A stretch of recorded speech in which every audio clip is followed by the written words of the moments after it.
أهلا بكم في الفيديو الأول لي اللي هحكي لكم عن رحلتي إلى شمال ألمانيا وبالتحديد المدينتين بريمن وهامبورغ. بريمن هي المدينة اللي اتولدت فيها، وهامبورغ المدينة اللي درست فيها البكالوريوس في اللغة العربية والتاريخ وثقافات الشرق الأوسط. وفي الفلوج ده عايزة أوريكم الأماكن المفضلة بتاعتي. يلا بينا. بدت الرحلة في مدينة لايبزيغ اللي موجودة في شرق ألمانيا، فهي المدينة اللي أنا ساكنة فيها دلوقتي، ومحطة القطارات الرئيسية هناك تحفة بجد، وهي بالنسبة لي أجمل محطة زرتها لحد دلوقتي في ألمانيا كلها. وزي ما انتوا شايفين بنلاقي فيها محلات كتير، بس كان العيب الوحيد اللي واجهني للأسف إن تقريبا كل المحلات كانت لسه مقفولة عشان كنت هناك بدري شوية، يعني حوالي الساعة 8 الصبح.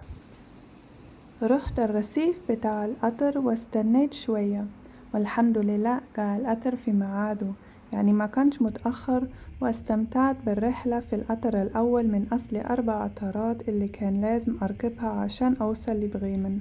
يعني كنت مضطرة إن أنا أغير القطر كام مرة، وأول مدينة اللي غيرته فيها كانت مدينة ماغدبورغ، وهناك كنت مضطرة إن أستنى ساعة، وأخدت الفرصة دي عشان آكل الفطار في الكافيتيريا اللي لقيته جوا المحطة، يعني ما كانش لازم أطلع برا المحطة خالص. والفطار كان عبارة عن ساندويتش بجبنة الموتزاريلا وبطماطم. وبعد كده حسيت إنه عندي طاقة أكتر عشان أكمل الرحلة.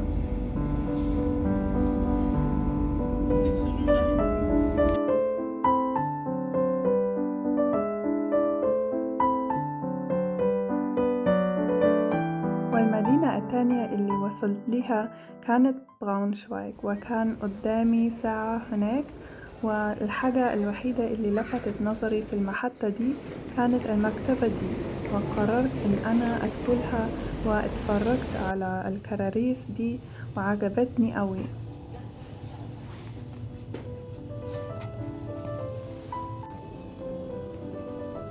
وكان في برضو معرض كتب عن القطورة القديمة زي ما انتوا شايفين، بس تركت المحل وما اشتريتش حاجة.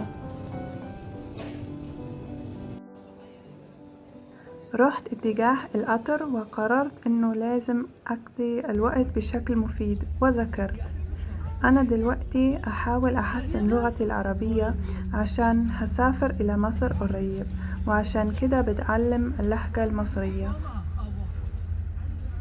ومن ضمن الحاجات اللي بحب أعملها لما أسافر برضو القراءة في لغات مختلفة، مثلا بالإنجليزي أو بالفرنساوي، ودي طريقة ممتعة ومفيدة عشان تعلم اللغات والحفاظ على المستوى اللي وصلت له في اللغات اللي اتعلمتها من زمان.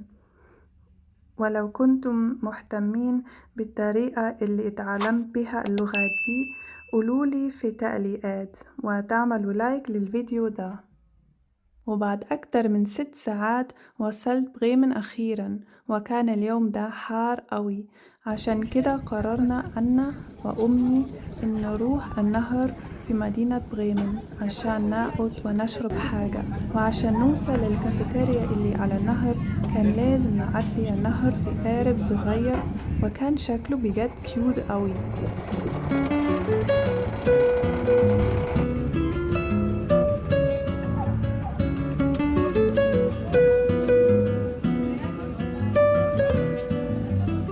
العيب الوحيد كان إنه الوقت في القارب عدى بسرعة قوي، يعني ما كناش نتوقع إنه القارب يعدي النهر بالسرعة دي، بس بالعكس وصلنا على الشط بعد أقل من دقيقتين. دخلنا الكافيتيريا، وأكتر حاجة لفتت نظري كان السقف العالي جدا، وحبيت قوي بقى الزينة. وطلبنا الأكل عند البار، ولقينا ترابيزة برا، والمشروبات كانت عبارة عن آيس كافيه، وعجبتني المشاريب قوي، والحتة دي كانت تحفة.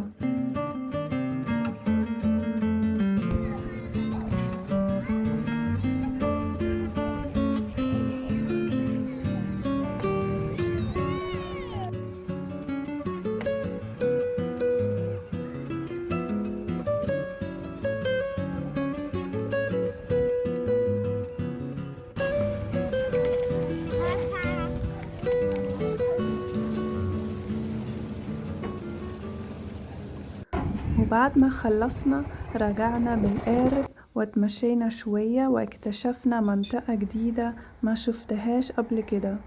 وكانت المنطقة دي عبارة عن زقايق ضيقة وهادية جدا وبرضه مليانة أشجار وزهور.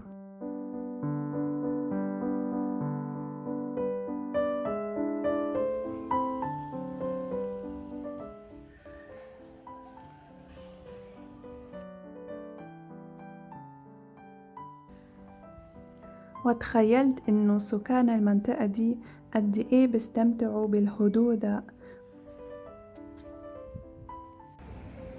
وتمشينا برضو في الشارع الرئيسي بتاع المنطقة دي، يعني في كل المحلات والمطاعم.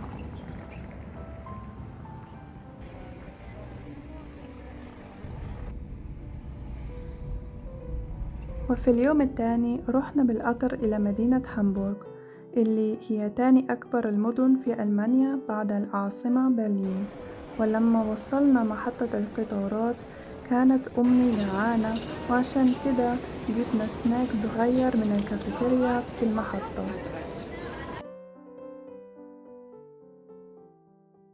للأسف كان الجو ممطر شوية في هامبورغ، بس رغم ده استمتعنا جدا بالمناظر وزورنا منطقة جديدة خالص بالنسبة لي، يعني ما شفتهاش قبل كده، رغم إنه قعدت في هامبورغ 5 سنين. وكنا متفاجئين بكتر ما كانت الحتة دي تحفة. المنطقة دي بتتميز بإن هي بنيت على منحنى جبلي، وزقايقها عبارة عن سلالم، وبعض بيوتها قديمة جدا وترجع للقرن ال18. وفي الوقت ده كان المنطقة قرية صيادي السمك بسبب وجودها على النهر مباشرة.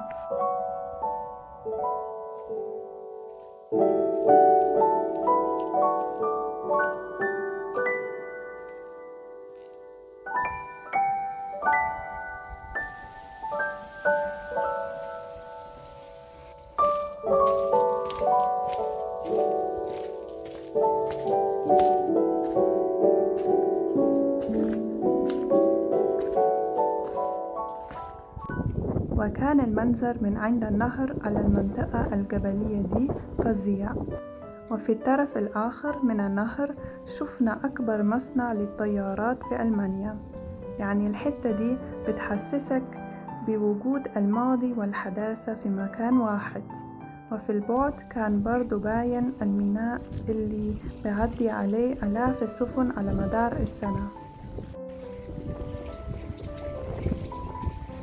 حبيت المنطقة قوي، بس المشكلة الوحيدة كانت إن بعد ما نزلنا كل السلالم كان لازم نطلع فوق، وده كان محتاج جهد وطاقة منا، وكنا محتاجين حاجة منعشة، فقعدنا في كافيه وطلبت شاي ماتشا. وبعد كده رحنا بالأتوبيس إلى القارب وركبنا القارب،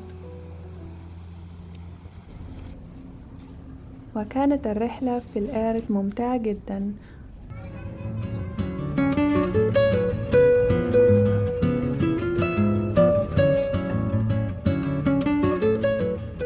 وأنا بنصحكم بركوبه لو رحتوا هامبورغ مرة، عشان كان المنظر على معالم المدينة باين أمامنا بوضوح، ومش ممكن تشوفوا منظر زي كده من الكورنيش.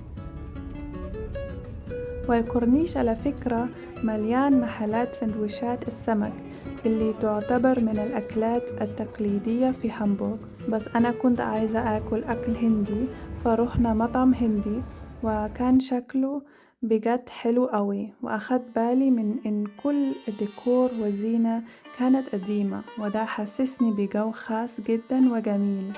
والأكل برضو كان تحفة، يعني مش سهل ألاقي مطعم هندي بيقدم أطباق من جنوب الهند، وعشان كده اخترت المطعم ده عشان هو بيقدم حاجة اسمها إيدلي، وهي بتتكون من الرز وبتاكله الناس في جنوب الهند للفطار، وكان طعمه لذيذ قوي. رحنا برضو مركز المدينة عشان كنت عايزة اشتري كراريس وشنطة، والمحل ده هو محلي المفضل واسمه موجي. وهو أصلا ياباني، وأنا بحب الديزاين بتاعه. يعني المحل بيبيع كراريس وأقلام وبرضه هدوم، والستايل بتاعه بسيط ومرتب.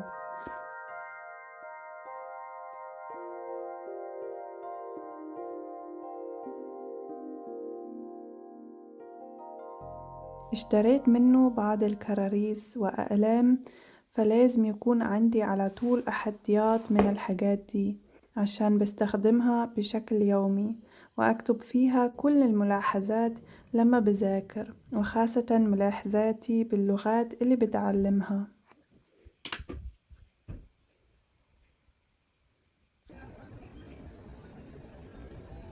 وبعد ما نزلنا من المحل اتمشينا شوية في الساحة الرئيسية وشفنا مبنى البلدية، وده كان تقريبا وقت غروب الشمس، وكان منظر المباني ساعة الغروب خطير زي الكنيسة دي.